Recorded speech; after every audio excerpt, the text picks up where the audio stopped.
The mining colony buzzed with the sound of heavy machinery. Giant drills, conveyor belts, and robotic arms moved in perfect rhythm, digging deep into the rocky surface of the alien planet. Humans worked tirelessly, wearing protective suits and helmets, shouting commands over the roaring noise. This planet was rich in rare minerals, and the mining company was determined to extract every ounce of it. Among the humans, Ethan stood out. He was tall, broad-shouldered, and experienced. His quick reflexes and sharp eyes made him one of the best workers on the site. He had spent years working in harsh conditions, but something about this planet felt different. There was an uneasy feeling he couldn't shake. A few miles away from the bustling mine, hidden among jagged rocks, Tressa crouched in fear. She was from a species called the Ilari, known for their shimmering, silver skin and glowing blue eyes. Her people had once lived peacefully on this planet, but the humans had arrived, drilling and destroying everything in their path. Tressa's village had been wiped out, and she was one of the few survivors. Hungry and desperate, she had been watching the humans for days. She didn't understand their language or their strange machines, but she knew they had food and supplies. Tressa decided to take a risk. She waited until the humans weren't looking and slipped into the mining site, keeping to the shadows. The mining site was a maze of towering machines and moving parts. Tressa's heart raced as she darted between piles of equipment, her bare feet silent on the cold ground. She found a crate filled with shiny, packaged food. Her stomach growled as she grabbed a packet and tore it open. The taste was strange, but she didn't care. She stuffed more packets into a small pouch she carried. Suddenly, a loud beep echoed across the site. Tressa froze. She had accidentally leaned against a control panel, pressing a button. Red lights flashed, and an alarm blared. The ground beneath her began to shake as a giant drilling machine roared to life.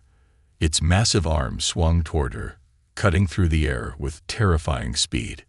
Tressa panicked. She didn't know how to stop the machine or where to run.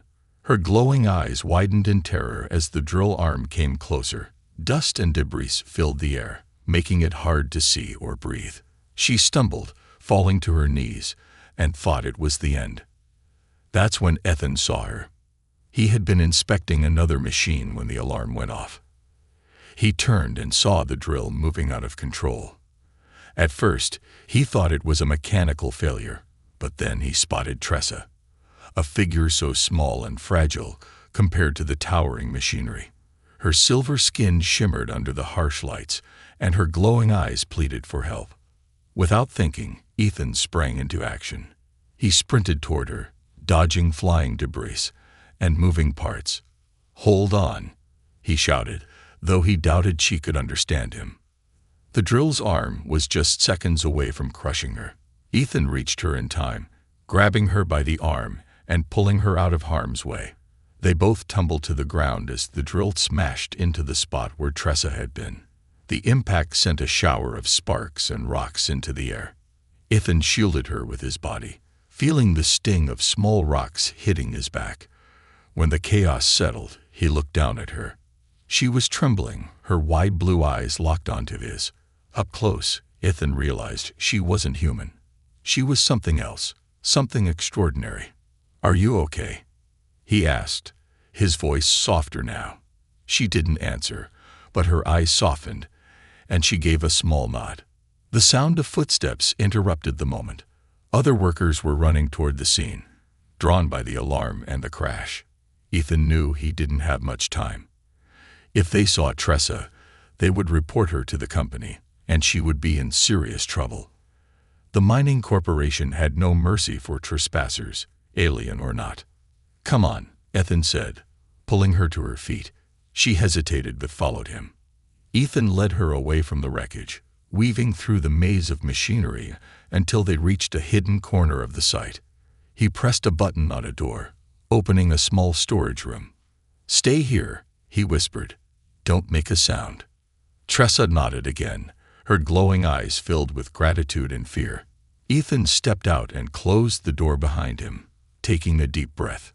The workers were getting closer, shouting questions and inspecting the damage. Ethan knew he would have to answer their questions carefully. He glanced back at the door, his mind racing. Who was she? Why was she here? And why did he feel like he had just become part of something much bigger than himself? The storage room was dimly lit and cluttered with spare parts, old tools, and forgotten crates. Tressa crouched in the far corner, her silver skin faintly glowing in the shadows. Her chest rose and fell as she struggled to calm herself. The human who had saved her, the one they called Ethan, had risked his life. Why? Her kind had only known fear and destruction from humans. Outside, Ethan leaned against the cold metal door, catching his breath. He could hear the voices of his coworkers growing louder. They were inspecting the damage, trying to piece together what had caused the drill to malfunction. What happened here, Ethan? Barked one of the supervisors, a burly man with a deep scar running across his cheek. His name was Grant, and he was known for his no-nonsense attitude. Ethan straightened up, wiping sweat from his brow. The drill arm got jammed, he said quickly. I was doing routine checks when it went haywire. Managed to shut it down before things got worse. Grant narrowed his eyes. You sure? Looks like something, or someone, might have messed with the controls. Ethan shrugged, keeping his expression neutral. Could have been a glitch. These machines aren't perfect. Grant didn't seem convinced, but he nodded. All right, let's get this cleaned up. Keep an eye out, though. If anyone's messing around here, I want to know. Ethan nodded and walked away, his heart pounding. He could feel the weight of Grant's suspicious gaze on his back. Once he was sure no one was following him, he slipped back into the storage room. Tressa flinched when the door opened, but relaxed slightly when she saw it was Ethan. He closed the door behind him, his expression serious. You can't stay here, he said in a low voice. If they find you, they'll take you to the higher-ups, and trust me, they won't care about your story. Tressa tilted her head, her glowing blue eyes studying him. She didn't understand his words, but his tone was clear. She touched her chest, then pointed to him, as if to ask, Why did you save me? Ethan sighed, running a hand through his hair. I don't know, he admitted. Maybe because it was the right thing to do. Or maybe I've had enough of seeing people, aliens, humans, anyone, get crushed by this place. He crouched down to her level, pulling out a small first aid kit from his pocket. Tressa flinched as he reached for her arm, but he held up his hands in a calming gesture. Easy, he said. You're hurt. Gently, he cleaned the small cuts on her arms and face, wrapping a bandage around a particularly deep scratch. She watched him closely, her eyes filled with both curiosity and caution. When he was done, she nodded in thanks, her silver skin shimmering faintly. Ethan leaned back against the wall, trying to think. He didn't know anything about her, where she came from, why she was here, or what she wanted. But one thing was clear, she needed help, and he couldn't just abandon her. All right, he said finally. We need to figure out what to do next. You can't stay here forever. And I can't keep sneaking around without someone noticing. Tressa frowned, trying to understand his words. She looked around the room, her eyes falling on a stack of dusty metal sheets. She picked one up and began drawing in the dust with her finger. Ethan watched as she sketched a rough image of a cluster of small domed structures surrounded by jagged rocks. That's your home, isn't it? Ethan guessed. Tressa nodded, then drew a larger figure next to the domes. It looked like a machine. A massive one, with sharp edges and spinning blades. Ethan's stomach sank. That's one of our harvesters, he said, recognizing the design. Your village was destroyed by the mining company, wasn't it? Tressa's expression darkened, and she nodded again, her hand shaking slightly. She wiped the metal sheet clean and drew another image, this time of herself, hiding among the rocks, watching the humans from a distance. Ethan felt a pang of guilt. He had known the company's methods were ruthless, but seeing the consequences so clearly was different. This wasn't just about profit margins or efficiency. It was about lives. Lives like Tressa's. A sudden knock on the door made them both freeze. Ethan put a finger to his lips, signaling Tressa to stay quiet. He opened the door just a crack, peering out. It was Grant. "What are you doing in here, Ethan?" Grant asked, his tone sharp. "We need all hands on deck to fix that drill." "Just grabbing some tools," Ethan lied, holding up a random wrench he had grabbed from a nearby shelf. Grant's eyes narrowed. "You've been acting strange all day. If there's something you're hiding, now's the time to come clean." Ethan forced a smile. "I'm not hiding anything, Grant. Just trying to do my job." Grant stared at him for a moment longer before grunting and walking away. Ethan closed the door and let out a breath he didn't realize he'd been holding. "We don't have much time," he said, turning back to Tressa. "If they find you, we're both in trouble. But I'm not going to let that happen." Tressa didn't understand his words, but the determination in his voice was clear. For the first time since her home was destroyed, she felt a small flicker of hope. The small storage room was silent except for the faint hum of machinery outside. Tressa sat cross-legged on the floor, her silver skin glowing faintly in the dim light. Her blue eyes scanned the room cautiously, lingering on Ethan as he paced back and forth, deep in thought. He was trying to figure out how to protect her and himself without raising suspicion. The tension between them was thick, though neither spoke the other's language. Ethan finally stopped and looked at Tressa. "We need to figure out a way to communicate," he muttered. "I can't help you if I don't know what you're trying to say." Tressa tilted her head, not understanding his words, but sensing his frustration. She picked up a small metal plate from the floor, the surface covered in a layer of dust. Using her finger, she began to draw. Ethan leaned closer, watching as a series of symbols and shapes emerged, circles, lines, and spirals, forming an intricate pattern. "What does this mean?"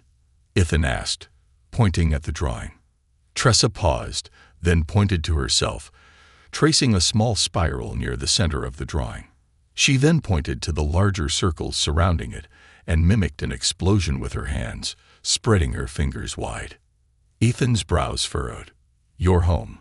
It was surrounded. Destroyed," he guessed. Tressa nodded, her expression grim. She wiped the plate clean and started another drawing. This time, she sketched what looked like humans, tall, blocky figures holding tools, next to massive machines. The machines had sharp edges and claw-like appendages, identical to the ones Ethan worked with every day. Ethan felt a pang of guilt as he pieced it together. "It was us, wasn't it? The mining operations destroyed your home." Tressa didn't need to answer. Her silence was enough. She clenched her fists, her glowing eyes brimming with a mix of anger and sorrow. For a moment, Ethan didn't know what to say. He had always known the company's practices were harsh, but seeing the destruction through Tressa's eyes made it personal. "I'm sorry," he said quietly, even though he wasn't sure if she could understand him. "I didn't know." Tressa looked up at him, her expression softening slightly. She didn't fully trust him yet, but his tone carried genuine regret. That was something she hadn't seen in humans before. Ethan sat down across from her, lowering himself to her level. He pointed at the drawing she had just made. "If we're destroying your home, what do you need from me? How can I help?" Tressa hesitated, then began drawing again. This time, the symbols were more abstract, almost like a map. She pointed to one section of the drawing, a cluster of jagged lines, then gestured to herself, mimicking running and hiding. Ethan realized she was trying to show where she had been living since her home was destroyed. "You've been hiding in the rocks," Ethan said, nodding as he pieced it together. "But it's not safe there, is it?" Tressa shook her head. She drew another shape on the plate, a massive machine, larger than the others, and pointed to it with urgency. She then made a sound, a low rumble that rose in pitch, mimicking the sound of something building to an explosion. Ethan's eyes widened. "The harvesters," he said. "They're expanding the operation. If they keep drilling, it could trigger something dangerous." Tressa nodded, her movements quick and frantic. She gestured to herself, then to him, then back to the drawing, as if pleading for him to understand. You want me to stop it, Ethan said. But how? The company doesn't listen to workers like me. Tressa frowned, her frustration growing. She didn't have time to explain everything in detail. She grabbed Ethan's hand and placed it over the drawing, her glowing eyes locking with his. Her expression was clear. She was trusting him to do something. Ethan let out a long breath. "All right," he said. "I don't know how yet, but I'll try." Suddenly, there was a loud knock at the door, making them both jump. "Ethan," Grant's voice called from the other side. "Why the hell are you still in there? We've got a situation."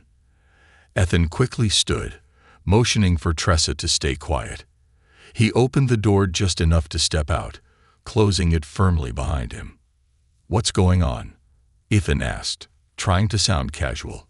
Grant's face was tense. "Another harvester just went offline. That's the second one today. We're losing time and resources.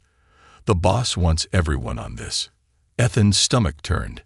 He thought about Tressa's warning. Could the harvesters be hitting something unstable? He needed to figure this out, and fast. "I'm on it," Ethan said, forcing a confident tone. As Grant walked away, Ethan glanced back at the storage room door. Inside, Tressa was counting on him, and he knew this was about more than just a faulty harvester. Lives, human and Ilari, were at stake. Back in the storage room, Tressa waited, her mind racing. She didn't fully trust Ethan, but she had no other choice. He was her only chance to stop the destruction and save what little remained of her people's world. The next morning, Ethan returned to the storage room, his mind weighed down by the events of the previous night. He had barely slept, torn between the fear of being caught and the moral urgency to help Tressa. As he slipped through the door, he found her examining a piece of machinery left in the corner. She turned toward him as he entered, her glowing eyes filled with a quiet determination. "We need answers," Ethan said, though he knew she couldn't understand him. He pointed to the door, then to the dusty plate where she had been drawing. "You have to show me more." Tressa hesitated for a moment, then nodded. She stepped closer and gestured for him to follow. Ethan glanced at his watch. He only had a short window before his shift began, but something told him this was worth the risk. The mining site was quieter than usual, the hum of the machines replaced by the sound of repairs. Workers scrambled to fix the broken harvesters, their voices echoing in the distance. Ethan followed Tressa as she moved with surprising grace, keeping to the shadows and avoiding any wandering eyes. She led him to the edge of the mining site, where the ground began to slope into a series of jagged rocky outcroppings. Here, the human footprint was less visible. The air felt different, thicker, almost humming with energy. Tressa paused and pointed ahead, toward a narrow crevice in the rocks. "This is where you've been hiding," Ethan whispered. Tressa nodded but motioned for him to stay quiet. She slipped into the crevice, and Ethan followed, ducking under the low-hanging rocks. The passage opened into a cavern filled with a faint blue light. Ethan's breath caught in his throat. The cavern was stunning. The walls were lined with glowing crystals, their light pulsing softly, as if alive. Intricate carvings covered the stone surfaces, symbols and patterns that reminded Ethan of Tressa's drawings. It was a place of beauty, but also one that felt ancient and powerful. "What is this place?" Ethan asked, his voice barely above a whisper. Tressa didn't answer with words. Instead, she walked to the center of the cavern and knelt, placing her hands on the ground. A moment later, the crystal's glow intensified, and a faint vibration rippled through the air. Ethan stumbled back, startled. The ground beneath Tressa began to change. A holographic projection appeared, showing a three-dimensional map of the area. Ethan recognized the mining site on one side, but the rest of the map was filled with unfamiliar landmarks. Tressa pointed to one area, a glowing red zone beneath the surface. "That's where the harvesters are working," Ethan realized. "What's down there?" Tressa gestured to the red zone, then mimicked an explosion with her hands, her face grim. Ethan's mind raced. "You're saying the drilling is going to cause—" "What?" "A collapse," An explosion. Tressa nodded, her gestures becoming more urgent. She pointed to the glowing crystals around them, then back to the map. Ethan began to understand. The crystals weren't just decorations. They were some kind of energy source, and the mining operations were destabilizing them. If the drilling continued, it could trigger a catastrophic chain reaction. "This isn't just about your people, is it?" Ethan said, his voice low. "If this place goes, it'll take out the entire mining site, and everyone on it." Tressa's eyes met his, her expression confirming his fears. As they left the cavern, Ethan's mind was racing. He couldn't ignore what he had seen, but he didn't know how to act without endangering Tressa or himself. The mining company was ruthless when it came to protecting its profits. If he reported this, they might cover it up or even accelerate the drilling to extract as much as possible before the inevitable collapse. Back at the mining site, Ethan and Tressa managed to slip back into the storage room unnoticed. He sat down heavily, rubbing his temples. "I don't know how to stop this," he admitted. "The company doesn't care about warnings. They only care about results." Tressa, sensing his frustration, placed a hand on his shoulder. Her touch was light, but it carried a sense of reassurance. She pointed to herself, then to him, and finally to the drawing she had made earlier. She was telling him they had to work together. Ethan nodded, a new determination forming in his mind. "All right," he said. "We'll figure this out. But first, I need proof. Something they can't ignore." Later that night, Ethan snuck out of the storage room with Tressa close behind. They headed for the main control center, where all the data from the harvesters was stored. If he could access the logs and show how the drilling was affecting the underground crystals, it might be enough to force the company to listen. The control center was heavily guarded, but Ethan knew the routines of the security team. Using his knowledge of the site, he led Tressa through a series of maintenance tunnels, avoiding detection. When they reached the control room, Ethan used his access card to enter. Inside, the room was filled with monitors displaying live feeds from the harvesters and other machinery. Ethan quickly sat down at a terminal, typing in commands to access the drilling logs. Tressa stood nearby, her glowing eyes scanning the room nervously. "What am I looking for?" Ethan muttered to himself. He pulled up a map of the site, overlaying it with the data he had seen in the cavern. His stomach dropped as he saw the evidence clear as day. Seismic activity was increasing around the red zone. The harvesters were destabilizing the entire area. "This is it," Ethan said, downloading the data onto a small drive. "This proves everything." Just as he finished, an alarm blared. Ethan froze. Someone had triggered the security system. Footsteps echoed in the hallway outside, growing louder. "We've got to move," Ethan said, grabbing Tressa's hand. Together, they bolted for the maintenance tunnels, the sound of guards shouting behind them. As they disappeared into the darkness, Ethan clutched the drive tightly in his hand. He had the proof, but now, he and Tressa were running out of time. The maintenance tunnels were a maze of pipes and narrow walkways, dimly lit by flickering bulbs. Ethan led the way, his grip firm on Tressa's hand. The downloaded data felt like a ticking bomb in his pocket, its importance weighing on him heavily. Behind them, the distant sound of boots and shouts echoed through the tunnels. The guards were closing in. "We can't stay here," Ethan muttered, glancing back at Tressa. Her glowing blue eyes were wide with fear, but her steps remained steady. She trusted him, and that trust fueled his determination. "There's an old ventilation shaft up ahead. It should leave us out." Tressa nodded, understanding more from his tone than his words. As they ran, Ethan's mind raced. The data he had downloaded wasn't just proof of the impending disaster. It was a weapon. If he could get it to the right people, he could force the company to stop the drilling. But the question was, who could he trust? The shaft was cramped and dusty, but it provided a temporary escape. Ethan and Tressa crawled through the narrow space, their movements slow and cautious. The faint sound of the guards faded behind them, replaced by the creak of metal and the occasional rush of air. When they emerged on the other side, they found themselves in a storage hangar on the edge of the mining site. It was quieter here, the noise of the machinery distant. Ethan helped Tressa climb down from the shaft, her silver skin shimmering faintly in the low light. Ethan leaned against the wall, catching his breath. "All right," he said, pulling out the data drive. "We've got the proof. Now we just need a way to use it." Tressa stepped closer, her expression serious. She pointed to the drive, then to herself, and made a gesture that Ethan interpreted as, "What now?" "That's the problem," Ethan admitted. "If we hand this over to the wrong person, they'll bury it, or worse, speed up the drilling to extract as much as they can before the collapse."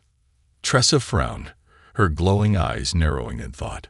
She stepped away, her gaze sweeping the room. Her eyes landed on a wall-mounted map of the mining site and its surrounding areas.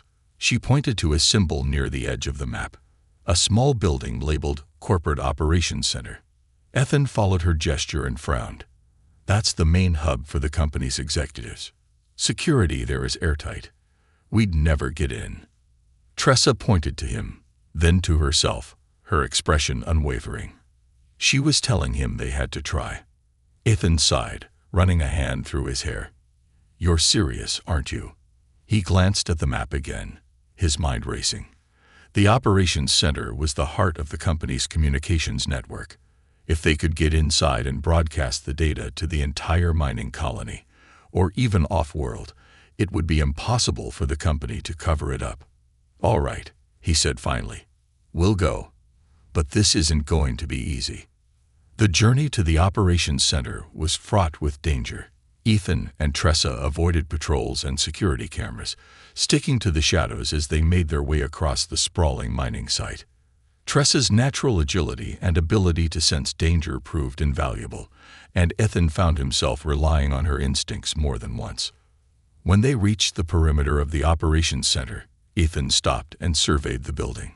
It was heavily guarded, with drones patrolling the skies and armed guards at every entrance. He pulled Tressa back into the shadows, his mind working furiously to come up with a plan. "We need a distraction," he said. "Something to pull the guards away from the main entrance." Tressa tilted her head, considering his words. She looked around and spotted a nearby fuel storage tank. She pointed to it, then mimicked an explosion with her hands. Ethan raised an eyebrow. "You want to blow it up?" Tressa nodded, her expression serious. Ethan hesitated. "That's going to draw a lot of attention. If we're not careful, we'll get caught in the chaos." Tressa placed a hand on his arm, her glowing eyes meeting his. She pointed to the tank again, her expression saying, "Trust me." Ethan sighed.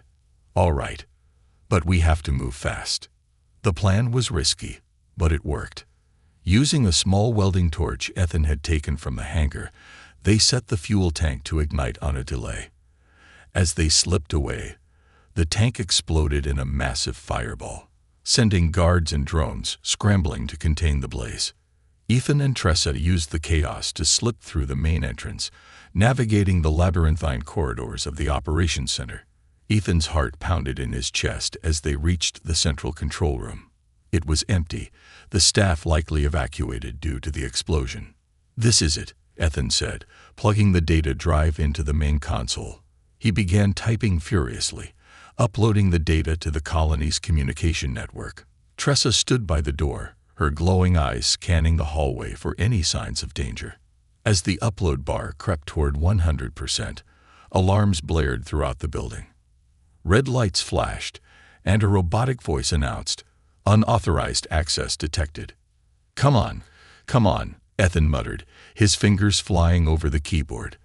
The upload completed just as the sound of footsteps echoed down the hallway. "We're out of time," Ethan said, pulling the drive from the console.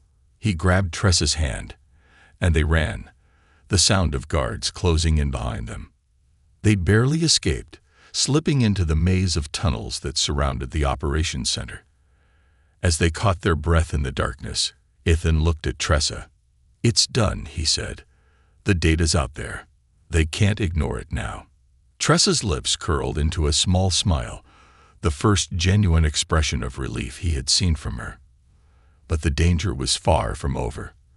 The company wouldn't back down without a fight, and Ethan knew they had just made themselves the most wanted fugitives on the planet. The tunnels felt endless, the shadows stretching long and dark as Ethan and Tressa ran. The alarms from the operations center echoed faintly behind them, a constant reminder of the danger they were in. Ethan's chest burned with every breath, but he refused to stop. Tressa moved beside him, her glowing blue eyes scanning the path ahead for any sign of pursuit. They finally reached a quiet alcove, hidden from the main tunnels. Ethan leaned against the wall, catching his breath. "We've bought ourselves some time," he said between gasps. "But not much." Tressa crouched nearby, her silver skin shimmering faintly in the dim light. She reached out and placed a hand on Ethan's shoulder, her touch light but grounding. Her eyes locked with his, a silent question hanging between them. "What happens now?" Ethan sighed, pulling out the data drive from his pocket. "The colony knows the truth now," he said, though he wasn't sure if she understood. "But the company won't just stop. They'll try to cover this up, or worse, speed up the drilling to get everything they can before the collapse." Tressa's expression darkened, her glowing eyes narrowing. She touched her chest, then gestured to the tunnels, mimicking the vibrations of the crystals and the impending destruction. Ethan nodded. They both knew the stakes. If the drilling continued, the entire area would collapse in a catastrophic explosion, wiping out everyone and everything. "We need to shut down the harvesters," Ethan said, his voice resolute. "For good." The harvesters were the heart of the mining operation, massive towering machines that tore through the planet's crust with relentless efficiency. Shutting them down wouldn't be easy. They were protected by layers of security systems, automated defenses, and armed guards. But Ethan had a plan. "We'll need to get inside the control hub for the harvesters," Ethan explained as they moved through the tunnels. "If I can overload the system, it'll trigger an automatic shutdown. But it's dangerous. If something goes wrong." Tressa touched his arm, her expression calm but firm. She gestured to herself, then to him, and finally made a motion like a door closing. She was telling him she would stand by him, no matter the risk. Ethan managed a small smile. "All right, let's do this." As they approached the harvester control hub, the sound of the machines grew louder, their deafening roar filling the air. The ground trembled beneath their feet, a constant reminder of the destruction these machines were causing. Ethan and Tressa crouched behind a stack of crates, surveying the area. Guards patrolled the perimeter, their weapons glinting under the harsh floodlights. "We'll have to create another distraction," Ethan whispered. "I'll handle that. You head for the control hub. Once I'm inside, I'll signal you." Tressa frowned, clearly unhappy with the idea of splitting up. But Ethan placed a hand on her shoulder, his gaze steady. "Trust me," he said. "I'll meet you there." Reluctantly, Tressa nodded. She slipped into the shadows, her movements silent and fluid. Ethan watched her disappear, then turned his attention to the guards. Using his knowledge of the site, Ethan rigged a small fuel leak in one of the nearby machines. Moments later, the leak ignited, creating a burst of flames and smoke. Alarms blared, and the guards scrambled to contain the fire. With the path momentarily clear, Ethan made his way to the control hub. The building was small but heavily fortified, its doors locked with biometric scanners. Ethan pulled out a stolen access card he had taken earlier and swiped it. The door beeped and slid open, and he slipped inside. The control room was a hive of activity, its walls lined with screens displaying live feeds from the harvesters. Ethan sat down at the main terminal, his fingers flying across the keyboard. He bypassed the security protocols and accessed the core systems. "All right," he muttered, bringing up the controls for the harvesters. "Let's shut you down." Just as he initiated the override, the door burst open. Ethan spun around to see a group of guards storming in, their weapons raised. At their head was Grant, his scared face twisted in fury. "Ethan," Grant growled. I knew you were trouble. Step away from the terminal. Ethan raised his hand slowly, trying to buy time. Grant, listen to me. The drilling is going to trigger a collapse. If we don't stop it. I don't care about your theories, Grant snapped. The company pays us to dig, not to ask questions. Now move. Before Ethan could respond, a blur of silver shot past him. Tressa leaped into the room, her movements a combination of grace and ferocity.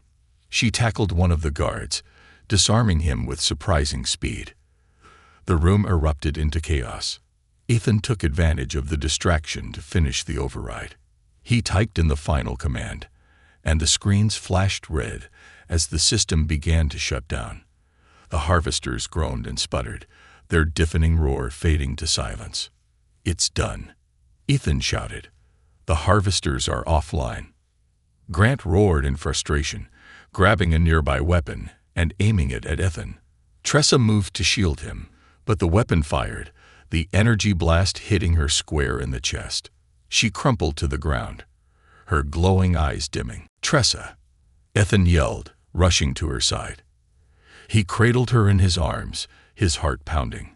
Her breathing was shallow, but she managed to meet his gaze, her lips curling into a faint smile.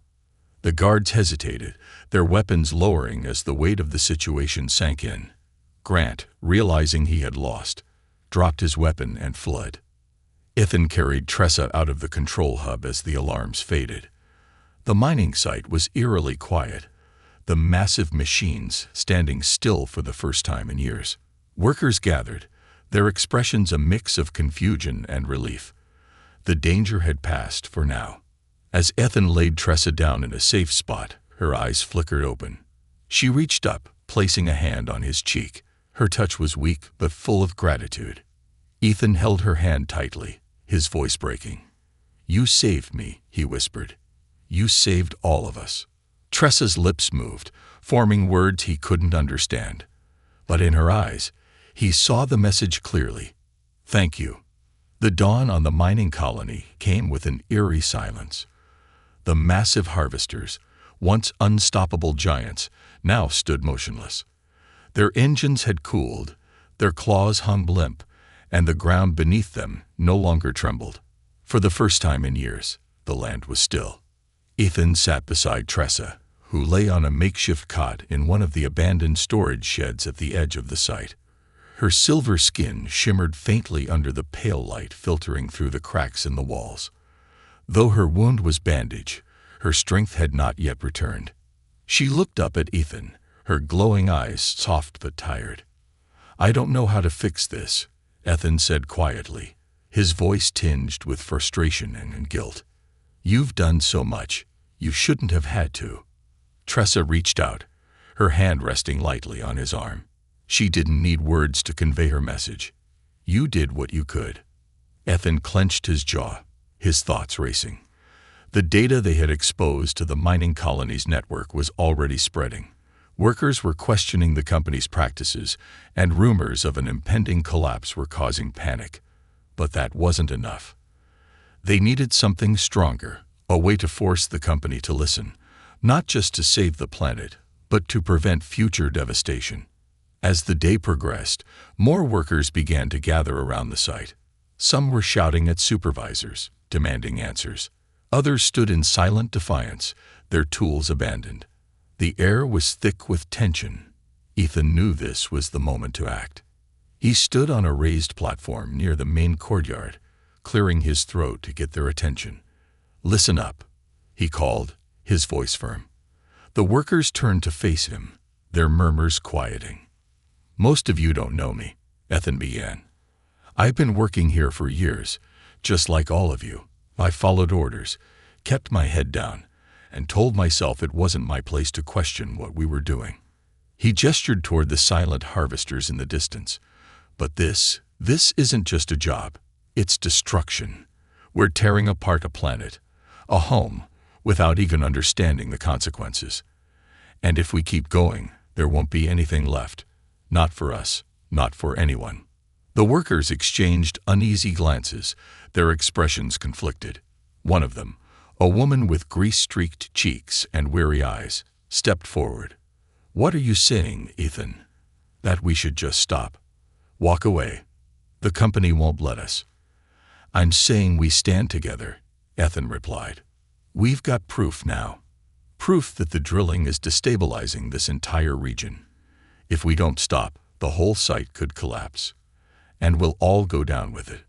He pulled out the data drive, holding it up for everyone to see. "This isn't just about us. There are others here, people whose lives we've destroyed without even realizing it." As if on cue, Tressa appeared at the edge of the crowd, supported by a few workers who had found her earlier. Gasps rippled through the group as they saw her. An alien, a living being who wasn't part of their world, but had suffered because of their actions. Her glowing blue eyes scanned the crowd, and though she was weak, her presence was powerful. "She's one of them," Ethan said, his voice steady. "Her people lived here long before we arrived. We've destroyed their homes, their way of life, and we didn't even think twice about it." A heavy silence fell over the group. Then, one by one, the workers began to nod. Some murmured agreements, others exchanged determined glances. The tension shifted, replaced by a growing sense of resolve. That evening, the workers staged a mass walkout. They abandoned their posts, leaving the machines idle and the mining operations at a standstill. The company's executives, furious and desperate, tried to regain control, but the workers refused to back down. They formed a blockade around the main control hub, preventing any attempts to restart the harvesters. Ethan and Tressa watched from a distance, the faint glow of the workers' torches lighting up the night. For the first time in a long while, Ethan felt a spark of hope. "They're doing it," he said, glancing at Tressa. "They're actually doing it." Tressa smiled faintly, her strength slowly returning. She reached into a small pouch at her side and pulled out a crystal, a shard from the glowing cavern they had discovered. Its light was soft but steady, pulsing in time with her heartbeat. She held it out to Ethan, her expression serious. "What's this?" Ethan asked, taking the crystal carefully. Tressa gestured to the crystal, then to him, and finally to the distant stars. Her message was clear. "This is a part of my world. Keep it safe. Share its story." Ethan swallowed hard, his chest tight with emotion. "I promise," he said, his voice barely above a whisper. "I'll make sure the world knows." In the days that followed, the company was forced to halt its operations. The data, combined with the workers' testimony and Tressa's presence, sparked an outcry across the colony. Independent investigators arrived, exposing the company's negligence and corruption. The collapse of the site was narrowly avoided, and the planet's delicate balance was preserved. Tressa's people, once hidden, began to emerge from the shadows. Though cautious, they extended a hand of friendship to the humans who had fought to protect their home. Slowly, an alliance began to form, a promise to rebuild, to heal, and to coexist. Ethan became a voice for change, sharing his story and Tressa's crystal with anyone who would listen. He spoke of the mistakes humanity had made, but also of their capacity to learn, to grow, and to do better. And in the end, it wasn't just a story of destruction. It was a story of hope, of resilience, and of a bond that transcended worlds.